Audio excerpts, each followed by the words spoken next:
Hi, everybody. Day 5 of the Karina Cooper case. And today we get the smoking gun. Remember, I was waiting for the smoking gun. Only the gun's not smoking. It's more like simmering. It's, you know, whatever you do before you get the smoke, because it's not the smoking gun. Anyway, we do find the murder weapon. And I'm going to recap the whole day for you because we get a whole gambit.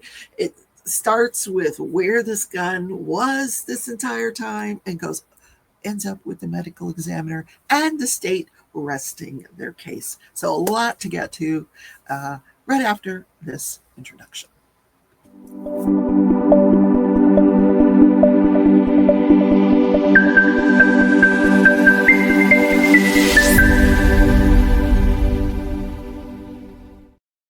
Hi, everybody. Welcome back to the channel. I'm Rebecca, your host of Crafting and Crime Daily, the show where I recap live trials. Now, there's another trial that's starting today. They're picking a jury in the case of James Craig, Dr. James Craig, the dentist over in Colorado. Now, I have a couple of videos that I did 2 years ago when he was arrested. If you want to watch those and get up to speed, we're going to start covering that tomorrow.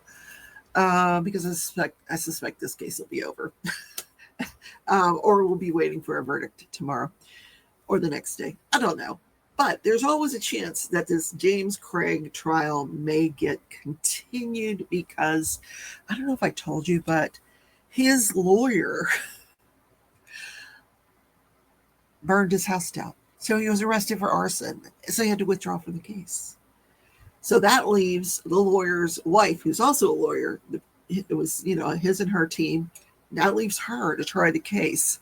And there's a lot at stake here. Like, he's on trial for murder, conspiracy to commit murder of one of the witnesses, a detective.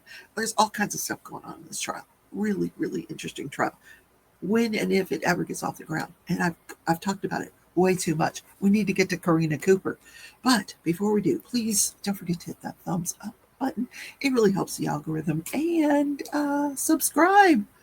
We're in the home stretch. Yes. Okay. So first we're going to start with Bradley Sink. He's the first guy to take the stand. He works at a place called Nolan Farms, which is where Houston Danker worked. So he worked with Houston Danker. And at one, I didn't get the time frame for this. If it was mentioned, I didn't hear it. But at some point, Houston Danker says, "Hey, can you hold my guns?" And he's like, "Sure." So he takes these 3 guns home, puts them in his closet, and leaves them there. God, I hope he didn't have any kids. Anyway, puts them in the closet. And he's like, "Well, did he say why he was doing that?" He goes, "Well, I got the impression he was moving in with his girlfriend who had kids, and they didn't want the guns around in the house." So, but Houston Danker never said that. That was just this guy surmising. That's why he asked him to hold the weapons. So what he was holding was an AR-15 style rifle, a double-barrel shotgun, and a Ruger 10-22 22-barrel 22 caliber rifle. I'm terrible with guns. You guys know that. 22 caliber rifle. So at another point, he does ask Houston, you're going to come get these guns? He's like, no, can you hold on to them for a little bit longer? To the point where the county sheriff, he calls the county sheriff, and he's like, can you just come get these guns? So the county sheriff goes and gets Houston Danker's guns. He's the next person on the stand. So he picked up the 3 guns, the AR-15, the double-barrel shotgun, and the 10-22. So one of the things he did was he confirmed that Karina Cooper had a licensed permit to carry a weapon. And that does require some training. The training requirements, though, are not set by the local sheriff. They're set by the state of Iowa. And he didn't really go into what the training requirements were. But once you get the permit, there's no additional requirements for you to keep that permit. Once you've trained it, you pass a test and you get to carry a weapon. But the other thing he did with the rifles is he turned those over to the state lab for testing because they're trying to find the murder weapon. Remember, we've got like a 3-year period of time before any arrests are made in this case. So they're like looking. I still don't know what took them so long. I really don't. Next person on the stand was a person named by the name of John Berry.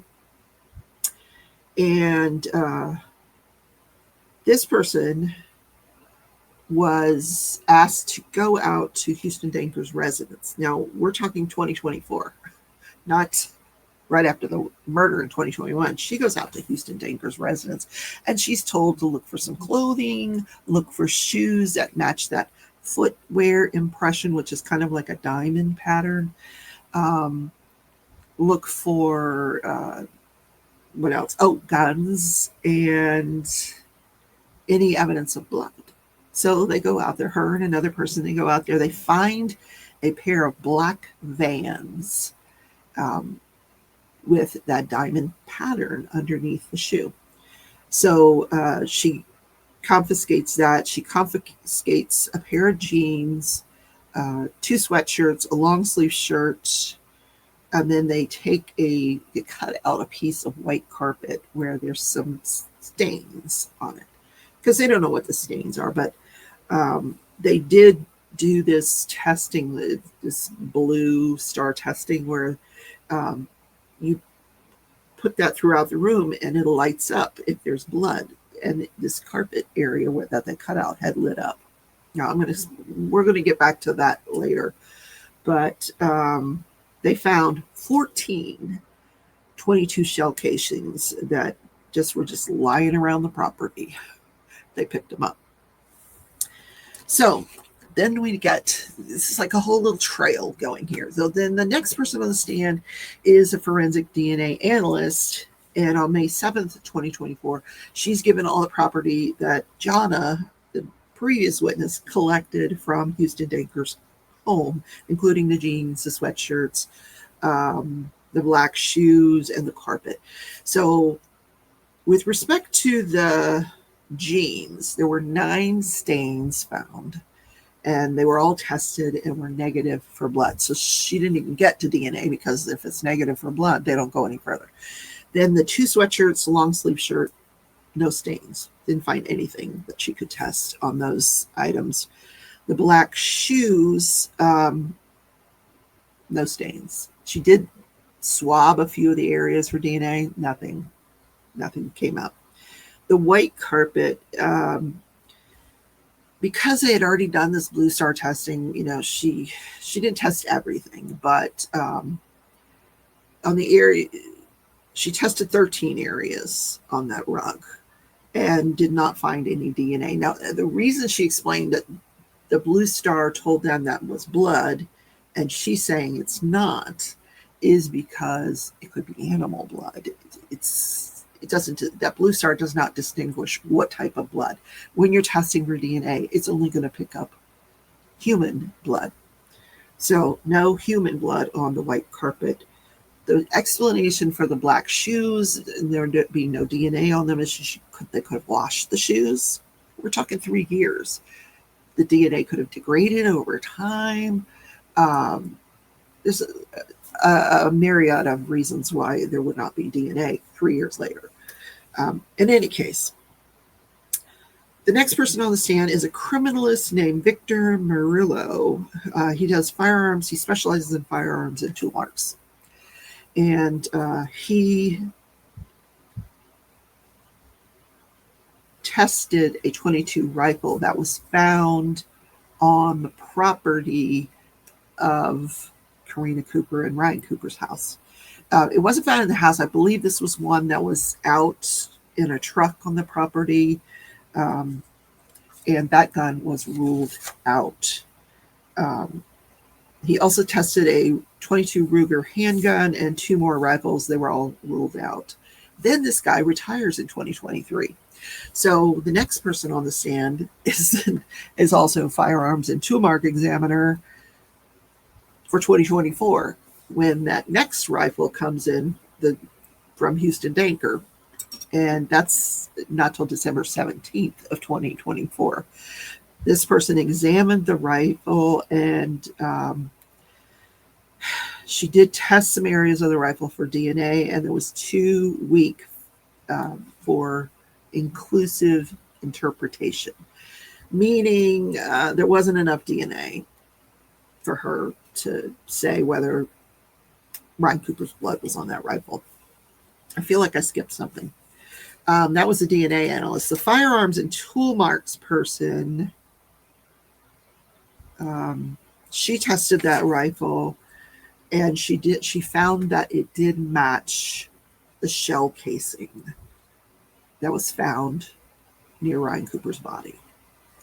So the 1022 22 caliber rifle that was with Brad Seek for safekeeping in that closet all this time, turned over to the police, having belonged to Houston Danker, tested. We now know that's the firearm that fired those bullets. She also tested the bullets.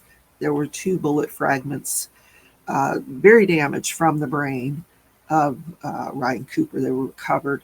Those matched the bullets that were test fired through that 1022 weapon. So this is the smoking gun. Okay, but we know what? We don't know. No DNA on the gun. Anyway, so next person on the stand is now we get to the geofencing. We get geofencing, yay. All right, the phones. So she talks about Ryan Cooper's phone, and they were at this sports complex because we know that they had gone to some kind of ball game. They were at the sports complex. Actually, I can just lump him and Karina's phone. His phone, Karina's phone, they're at the sports complex. And then afterwards, they stop at a pizza parlor, and they go home. And that's where their phone stays for the rest of the night. Karina's phone stayed, they stopped picking up location data at 4:43 because that's when we know she called 911 that she found her husband. So here's a fun fact that you probably didn't know. 911, if you call 911, it is not going to show up on your call log. Like if the cops subpoena your records, your phone log records, calls to 911 don't show up there. And the reason is because you may have called 911 because you're trying to get protection from someone who might have access to those records. So I thought that was interesting. So just a little factoid there. So let's get to Houston Danker's phone. So on the evening of the 17th, because he was murdered the morning of, nobody knows when he was murdered, the morning of the 18th of June. So June 2017, from 6:21 to 6:58 p.m., Houston Danker leaves work and goes to his residence. Now, at this point in time, while he's at his residence, Karina and Ryan are at this ballpark. During this time, from 6:58 to 7:30, Houston takes the device, and this witness is very careful to say the device traveled, not the person.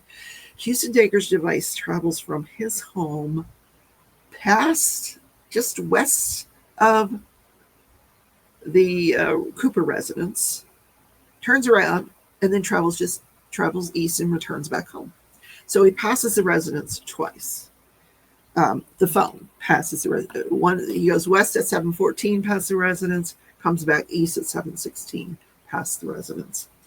Then we get trip number 2, where he leaves his home and he travels to a town called Gladbrook. Now, to get to Gladbrook, you got to go past the Cooper residence. So traveling westbound, he passes the Cooper residence at 8:13, goes to Gladbrook. He's only in Gladbrook for 5 minutes. The phone is only in Gladbrook for 5 minutes. Then it comes back, passes the Cooper home at 8:32 p.m., and then returns to his home. Then we get trip number 3. From 9:04 to 9:40, he leaves this is from 9:04, he leaves his home and he's back home at 9:40. So what is he doing between 9:04 and 9:40? What is the phone doing? The phone leaves the residence. It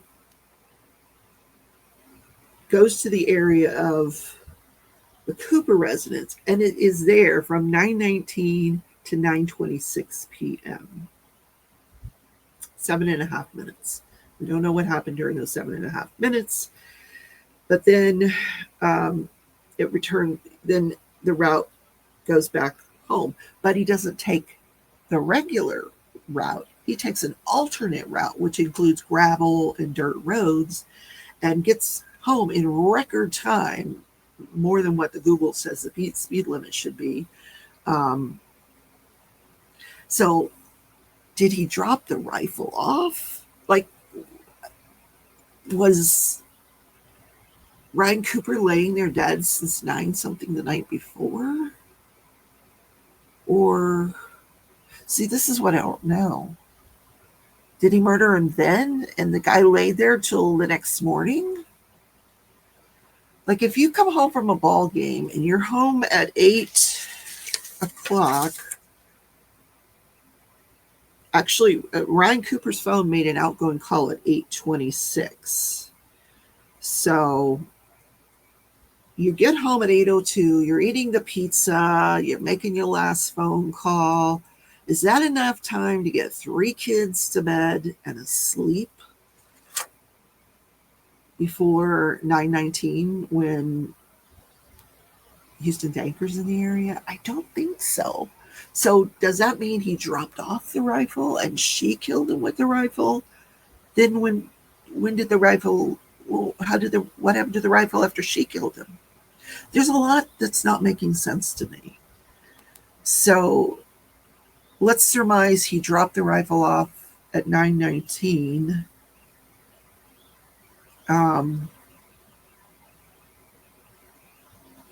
She kills him during the night. Where did this rifle go? Where's the second shell casing? I'm not convinced either one of these guys killed Houston Danker. I don't get it. I really don't. Okay. Then we hear finally from the medical examiner, their last witness on the stand. Some of the things she had to say, she went through the usual routine of how to conduct an autopsy and blah, blah, blah. We've heard that a million times. So she said that there was stippling on his face. She found 2 entrance wounds, 2 gunshot wounds to the left cheek. One that was closer to the nose, one closer to the ear. No exit wounds. And stippling on the face, which means that there was, the blood splurted out, which tells her that this weapon was only not more than a few feet from the body when he was shot. Then she recovered bullet fragments from his brain. The bullets went from left to right and front to back and an upward angle. Upward angle, left to, so like this. Yeah. There was no way to determine time of death and no way to determine which wound came first. Both of them would have been fatal without the other. And he would have died fairly quickly from brain damage. She did a toxicology screen, which was negative, so he had not been drinking or doing drugs. And so we know that the duty of the medical examiner is to determine a cause and manner of death. The cause was multiple gunshot wounds to the head, and the manner of death was homicide, which means that he died at the hands of another. So I've just given you day 5 in a nutshell. I do know they rested their case. They have no more witnesses. I still have a lot of questions. But I know that Karina Cooper is on the stand. As I am recording this, they are taking a break. She started first thing this morning. I will recap that whole thing for you tomorrow morning when I suspect we'll be on verdict watch at that point. Um, I don't see us getting a verdict today, but stranger things have happened. Um, yeah, let me know what you think. Are you convinced that Karina Cooper conspired with Houston Danker to kill Ryan Cooper? I figured it out. I'm sitting here doing my editing. My brain is going 100 miles an hour. I figured it out. He didn't have the device with him when he went back, when he was there. He went with he left that device at home. Duh. Where have we seen that before? He left his device at home. Maybe he didn't have a device at all when he went over there and killed Ryan Cooper. I just solved the case. I'll see you guys in the next video. Bye.